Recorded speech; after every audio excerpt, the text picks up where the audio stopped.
আন্তর্জাতিক ক্রিকেটকে বিদায় জানালেন পাকিস্তান নারী ক্রিকেট দলের অধিনায়ক বিসমা মারুফ। বৃহস্পতিবার এক বিবৃতিতে তার অবসরের বিষয়টি নিশ্চিত করেছেন পাকিস্তান ক্রিকেট বোর্ড। মাত্র ১৫ বছর বয়সে পাকিস্তানের হয়ে আন্তর্জাতিক ক্রিকেটে পা রাখেন বিসমা। ২৭৬টি আন্তর্জাতিক ম্যাচে পাকিস্তানের হয়ে খেলেছেন তিনি। ২০১৬ সালে দলটির টি-20 ফরম্যাটের দায়িত্ব নেন তিনি। পরের বছরই তাকে ওয়ানডে দলের নেতৃত্ব দেওয়া হয়।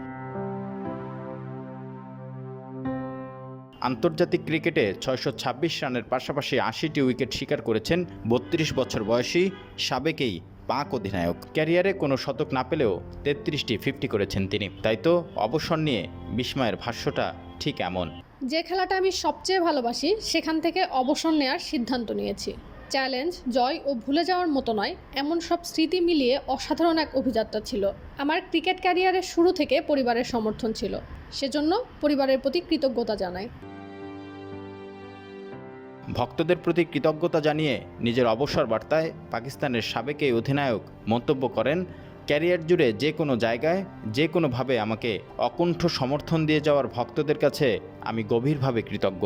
আর সবার শেষে আমি ধন্যবাদ জানাই সতীর্থদের, তারা আমার কাছে পরিবারের মতো। মাঠ ও মাঠের বাইরে যে সম্পর্ক আমরা তৈরি করেছি সেটা সবসময় মনে থাকবে।